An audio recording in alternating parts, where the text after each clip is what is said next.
There are two keys to this conundrum, besides Paul's speaking the truth in love admonition. The first is paying attention to the context. Who is speaking to whom, when, where, and why? The second is taking the whole counsel of God. That's the tough one when you're exploring prophecy. Like I said, a significant chunk of the Bible was prophetic when it was written, and there's still quite a lot that has yet to be fulfilled. What's a writer to do? Copy down and explore every shred of Scripture that seems to have a bearing on future events? That would take forever, and you'd end up with a book so big no fiscally responsible publisher would touch it with a 10-cubit pole. It's the 21st century already. Anything over 300 pages is death. Actually, that's precisely what I've set out to do here. Oops. Most everybody knows about Revelation, Apocalypse then. I can say without hesitation that chapters 4 through 22 of John's remarkable vision form the core of yet-to-be-fulfilled prophetic scripture. As John himself writes at the very beginning of this remarkable book, "Blessed is he who reads, and those who hear the words of this prophecy, and keep those things which are written in it, for the time is near." Revelation 1:3. Christians and Jews are often conversant with the book of Daniel as well, written in the 6th century B.C. during the Babylonian captivity. It, too, contains keys to prophetic interpretation that we cannot do without. The third most well-known passage is the Olivet Discourse, so called because it was delivered upon Jerusalem's Mount of Olives. Recorded in all three synoptic Gospels, this conversation between Yahshua and 4 of his disciples give us valuable information that's stated nowhere else in Scripture. But the story of what is about to happen to our world is spread throughout the entire Bible. There are references, some subtle, some blatant, to the events yet to come in all but 4 books of the Old Testament: Ezra, Esther, Song of Solomon, and Jonah. But Esther is all about the preservation of the Jewish race and nation, the central pillar of biblical eschatology. Jonah is a poignant and pointed treatise on how God tempers judgment with mercy, not to mention being a clear prophetic metaphor of Yahshua's first-century advent. And the Song of Solomon might well turn out to be far more prophetically significant than it looks on the surface. All but 2 books in the New Testament, Philemon and 3 John, contain prophecy as well. Some of these are out-and-out predictions. Some are types, pictures or precursors of future realities, and some are historical or theological tidbits that help explain what the prophecies predict. But it is abundantly clear that if we restrict our knowledge of God's future plans to a few well-known passages, we will not only misinterpret the big picture, but will also miss the details that bring it all into focus. God told us this stuff for a reason. We cheat ourselves if we're too lazy to look at all of what he has to say. The subject is like a big jigsaw puzzle. There are thousands of pieces, and many of them look quite similar. To make a complete picture, we need to have all the pieces, fitting them together one by one. As every jigsaw puzzle worker knows, you can't trim the pieces to make them fit your plan, and you can't substitute one piece for another. You can't repaint the pieces, and you can't leave any of them out if you want to have a complete, comprehensible picture when you're finished. There is only one correct position for each piece. If it's not where it's supposed to be, it only adds to the confusion. I have become convinced that we can discern what God wanted us to know about the future. The jigsaw puzzle before us, however, is like one of those hazy Monet jobs. You know, even when it's all put together correctly, it's still a bit fuzzy in places. We won't see everything in detail. Sometimes we'll just see an impression. Maybe we'll see a fellow in a rowboat on a pond, but we won't know his name or social security number or hat size. But we won't have to in order to appreciate the artistry or the significance of the scene. We're seeing all the artist intended for us to see. It is enough. We must look at the finished picture through the eyes of faith, accepting the fact that he has shown us exactly what we need to know, no more, no less, if only we're willing to use our eyes. But since faith is the substance of things hoped for, the evidence of things not seen, Hebrews 11:1, We can and should adjust our lives based on what He's revealed in the prophetic picture. Just because it hasn't happened yet, we shouldn't assume it's not real. I'll confess, though, we've got another problem. The pieces to our puzzle have not been put away neatly. No, they're in the same big box with half a dozen other puzzles. And worse, or better as the case may be, they're all pictures by the same artist, and they employ the same brushstroke technique, the same color palette, the same style. But because I know you really want to work this puzzle, I've gone through the whole big box, the Bible, and picked out all the pieces that seem to fit this picture. I may have missed one or two, or three, but I'm sure I got most of them. If you see any holes when you're finished, go back to the box and search for the missing pieces yourself. Trust me, it's a rewarding experience.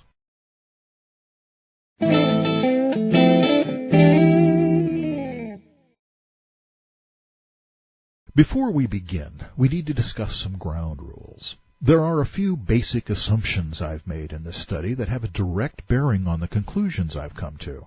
I won't apologize for them, but I do need to explain them. First, I intend to take as a given that there is a creator deity, and His self-revealed name is Yahweh. He has revealed His plan to us in His scriptures. I am of the opinion that the Bible was without error as its inspired writers, some 40 of them, put quill to parchment. But as time passed, changes in language and customs conspired to rob us of the nuances of the meaning that originally permeated the sacred texts, and the problem was multiplied when they were translated into other languages.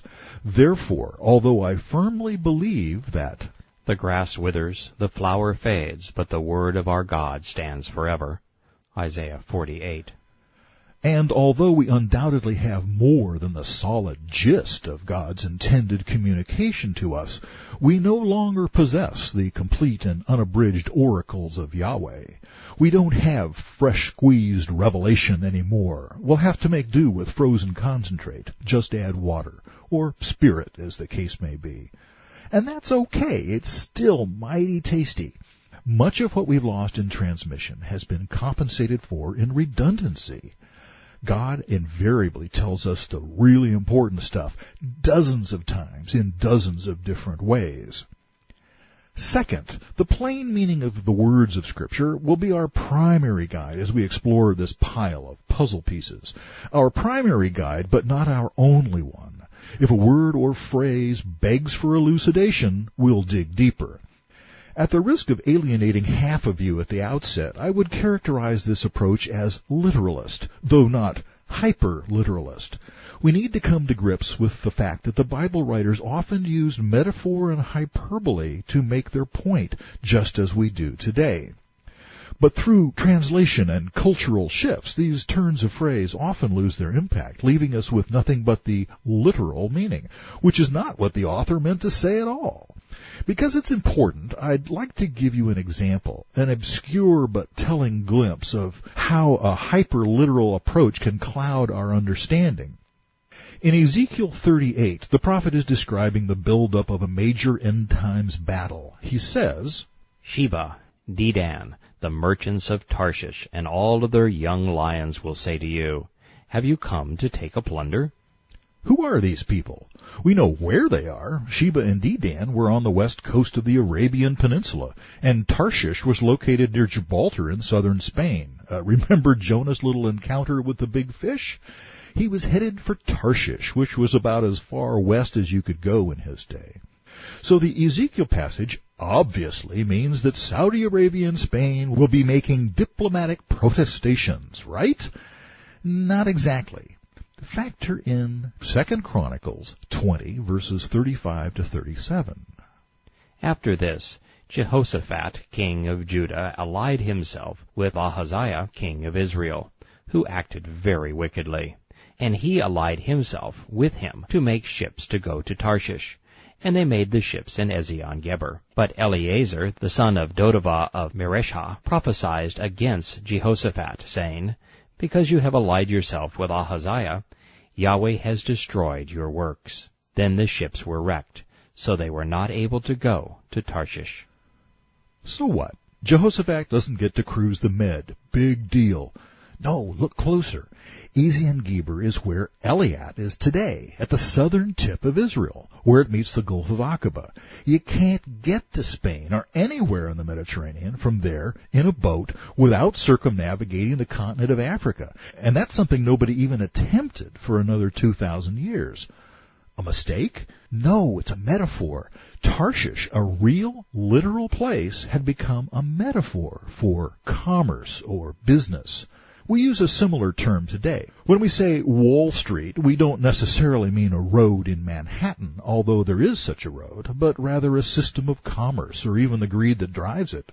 So Ezekiel seems to be saying that the world's financial interests and those who control the world's biggest oil reserves will get real nervous when Gog, the you in the passage quoted above, and his allies make their move. That's the nature of metaphor within a literalist interpretation.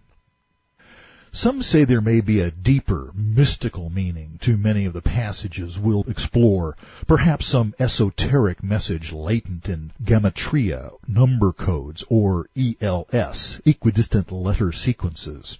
I only know 5 things for sure. First, no matter what's buried beneath the surface, the plain meaning of the word is primarily what God intended for us to have and understand. Second, any hidden meanings that Yahweh meant to put there will support, not contradict, the actual text. Third, if you're clever, you can demonstrate almost anything you want with hidden Bible codes. Fourth, these obscure formulas may be of some value in confirming the truth of Scripture, but they're worthless as tools for predicting future events. And fifth, even if those hidden meanings are there, I'm not smart enough to figure them out. You're on your own in that department. The third ground rule is my use of biblical quotations. I am not a Hebrew or Greek scholar, and chances are you aren't either. So we're stuck with English, a moving target at best, an imprecise and misleading cauldron of linguistic bouillabaisse at worst. My primary choice of translation is by necessity a compromise between word-for-word literalism and thought-for-thought interpolation, and it admittedly falls short of the mark in places, except where noted I have used the New King James Version, which, the scholars insist, is as faithful to the actual text as any popular English translation, without subjecting to the reader to a relic of the English language that no longer exists outside of church buildings and Shakespearean repertory theater. That being said, I promise to keep my trusty Hebrew and Greek dictionaries handy. We're gonna need them. You'll note that I have provided the text of each passage. You may be wondering why I've gone to all the trouble when I could have just given you the reference. 2 reasons. First, I want to ensure that the actual words are available. Far too often, false doctrines are promulgated upon a misreading of a passage. For example, money is the root of all evil is not what was said. Second, I know you won't look them up. How do I know? Because I don't usually look them up either. Not at the moment anyway, and that's what counts. When I provide only a scripture reference, it's either a side issue or something we've covered previously, or the verse is directly parallel to a passage just quoted. The same thought recorded, for example, in both Kings and Chronicles or in Matthew and Luke. I have made one significant translation correction. Most English versions, including the New King James, substitute the proper name of God with a title, rendering it the Lord. But the original Hebrew text reads Yod-He-Vav-He in Hebrew, which is his own self-revealed name, meaning I am. That is, the one who is self-existent. The name of the Canaanite god Baal meant the Lord, for crying out loud. In the interest of coming to know this deity, who desired to have a personal relationship with us so much that he used his own personal name 7,000 times in Scripture, of which only 6,868 survived the tampering of the Masorete scribes, I have undone what I consider to be a grievous error on the part of the translators, spelling God's name with the supplied vowels, Yahweh, to make it possible to pronounce.